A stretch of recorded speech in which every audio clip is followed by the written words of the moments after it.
Okay, thanks everyone for your patience. If you guys have a question for Moose forward Cole Perfetti, please raise your hand and I'll get to you.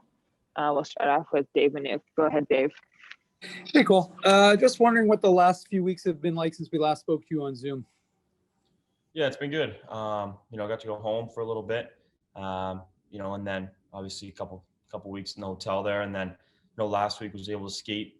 There's a couple of us that were able to be out of quarantine and can skate. So it was good to get my feet wet and kind of dip my toes into what it's like in a pro skate. And with the small group last week, I think that was a good way to introduce myself. And then today having the first day of real camp, it was good. There was a lot more guys on the ice and a lot more pace and intensity, and it was a good skate today. One thing Coach Vincent talks about is the language of pro hockey, and obviously this is a year unlike any other, and you're able to do something that you wouldn't obviously normally be able to do, which is obviously be in the AHL. So what did you notice? Like you said, today's day one, but what were you able to pick up on the first day of that sort of pro hockey language? Yeah, they use a lot of different terminology. The biggest thing that I noticed was just the speed and the battles, the strength, and the shooting, all that kind of stuff. It's just another step up. I think the terminology they use, every team's a little bit different, but at the next level, communication is so important, and making sure you're on the same terms and stuff like that is crucial. So there was a lot of new language that I learned. Stuff like that I'd never really heard before. So it took a little bit to, catch on and get used to that. But, now I feel good with that. And, having a week of pro skates under my belt, I feel, I feel happy with it, and, I feel good, and I feel like I've been, getting better and getting more used to it day after day. We'll go next to Mike Sawaski. Go ahead, Mike.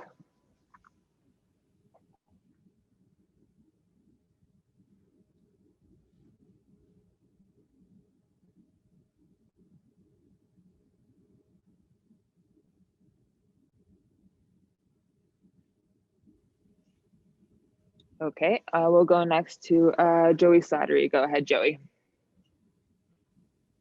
Thanks, Jen, and thanks, Cole. Just wondering, as you're coming in, this is a very unique season, and we beat this dead horse for the past year, but this is such a unique season. And as you kind of skip this year, not being able to go play with your junior team and jumping to the AHL, what's that pressure like for you, being a top 10 pick and, making your debut professionally in the AHL?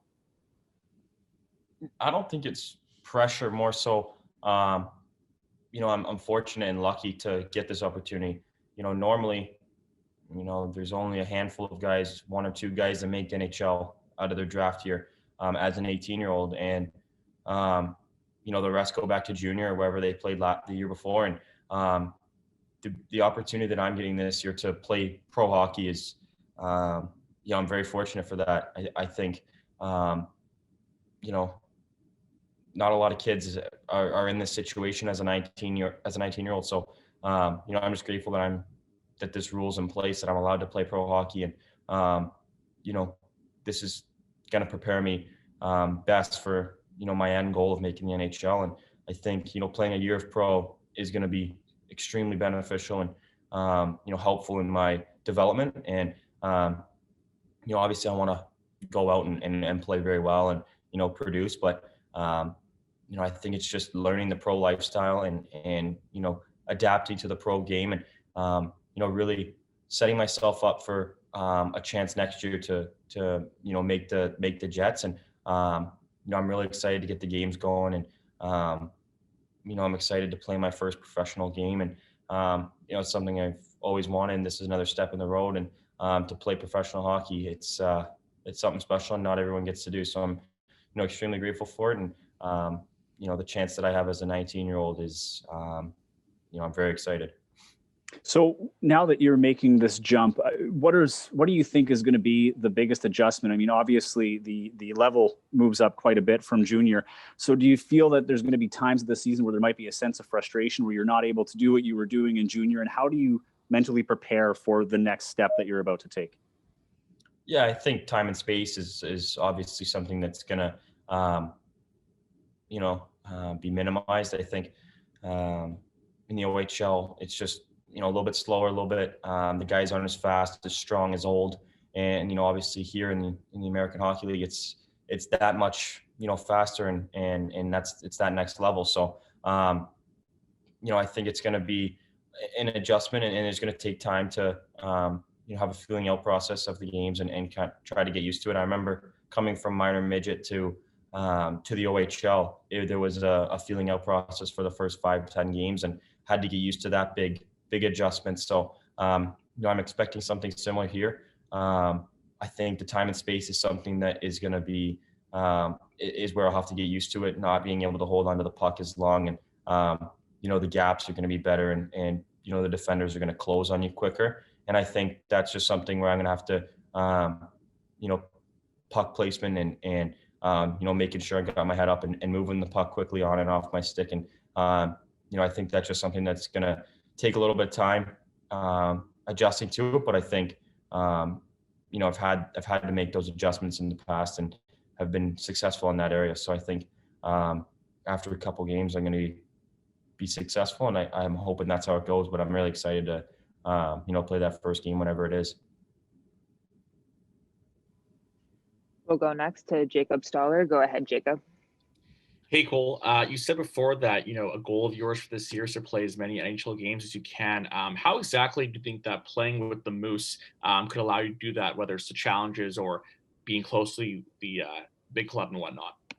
Yeah, I mean, obviously being here, being so close, it's they're for the taxi squad, they're knocking on the Moose and they're asking those guys to come up. So, my goal here is to go out every day and practice and in games and just, perform to my best and, work really hard and, hopefully the coaches notice and when the Jets need a guy for the taxi squad or for the team, hopefully they, my work ethic and play speaks for itself and hopefully I can get an opportunity. I think it's being here, being so close to the team, kind of mimicking what they do is extremely beneficial for me and helpful for me in my goal and trying to get as many games as possible. I think, if I wasn't here, I wouldn't have a very good chance of playing any games this year. So I think it's really helpful and I'm really excited.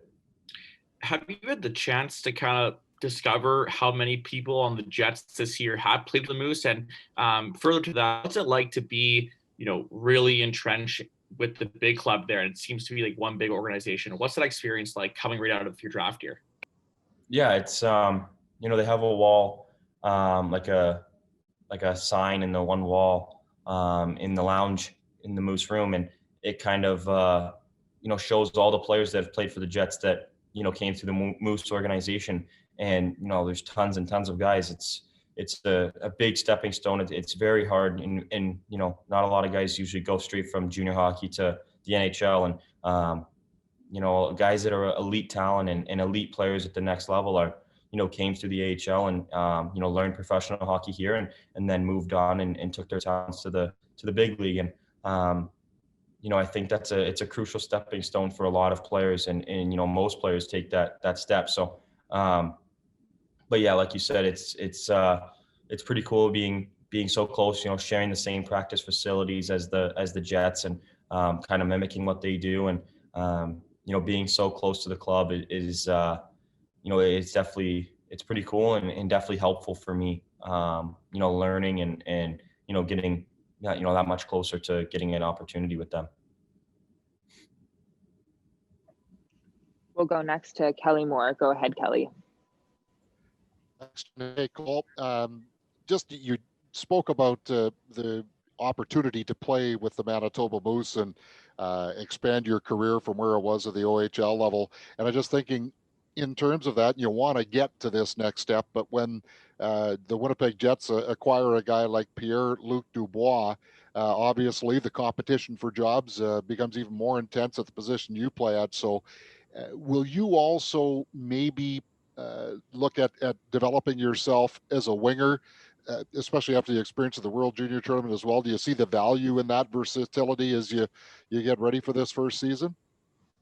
Yeah, I think when you bring in a guy like Dubois, that really strengthens your center group. And now if you look down the center core of the Jets, they're you know, they're pretty deep and pretty talented through all 4 lines. And, you know, growing up, I always played wing and center. Same with in the OHL, I played half the year at center, half the year at the wing.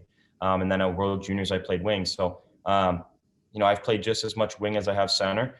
So I feel that, you know, I'm very confident in my abilities on the wing, and being able to play my game on the wall and stuff like that is, you know, I'm not worried about that. I think that, that's something that I can do, and I feel very comfortable playing the wing.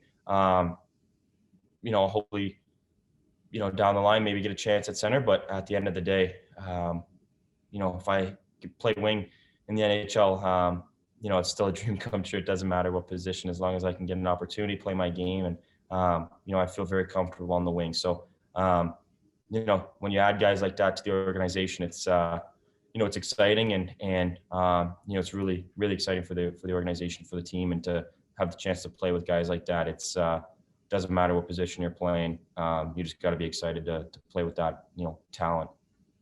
And how inspiring, Cole, has it been for you the last, say, 7 days when Byron made his NHL debut, Connor McMichael yesterday for Washington? I'm guessing you saw Dylan Cousins score his first NHL goal. In helping you achieve your dream, do you draw some inspiration from guys you became very close to?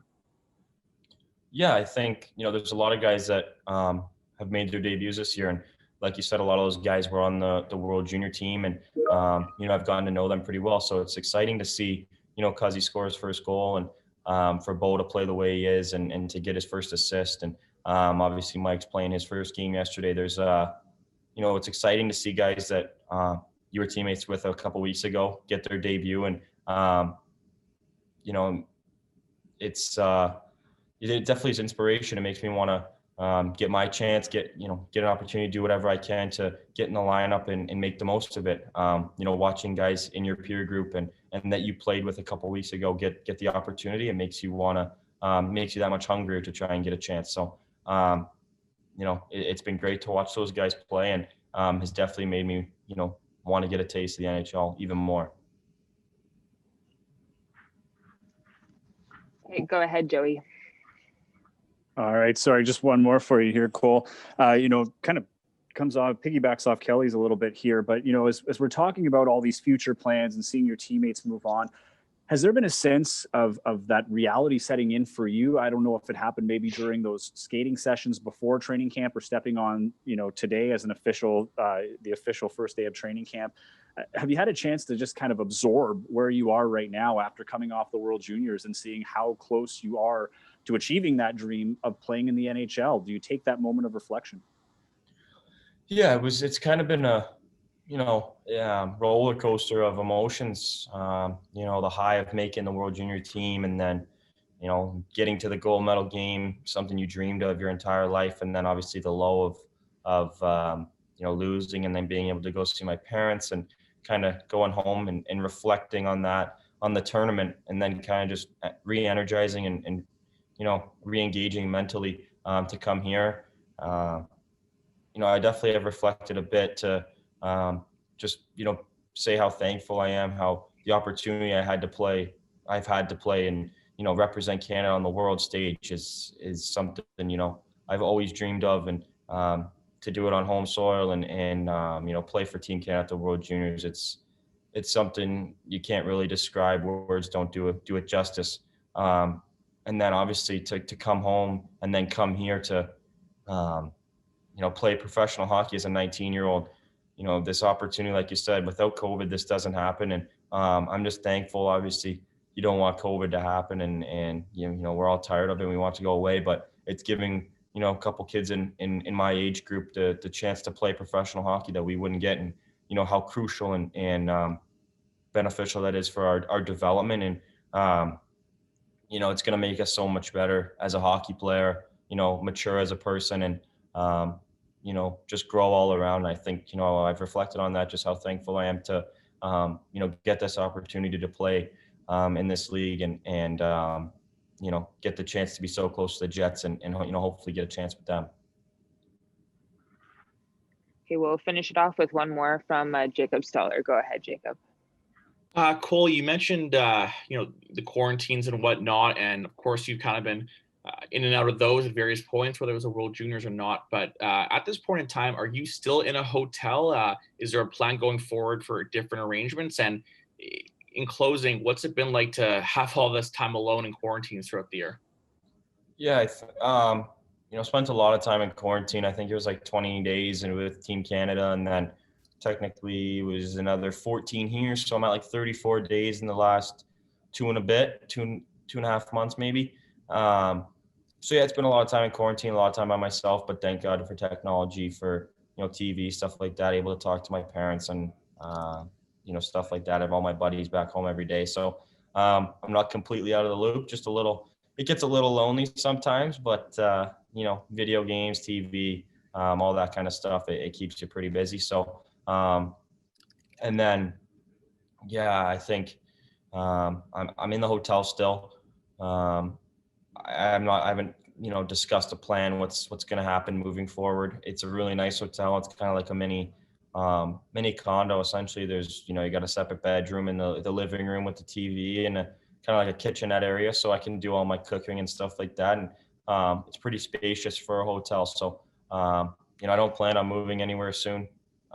Just kind of stay there, stay put, and kind of figure out a plan from there. If I move out from there, it's going to be to a condo anyways, probably. So, it's not that much of a difference, I don't think. So, I might end up just staying there all year. I haven't decided yet. So, it's got everything I need and I can't complain. So it's a good setup for me.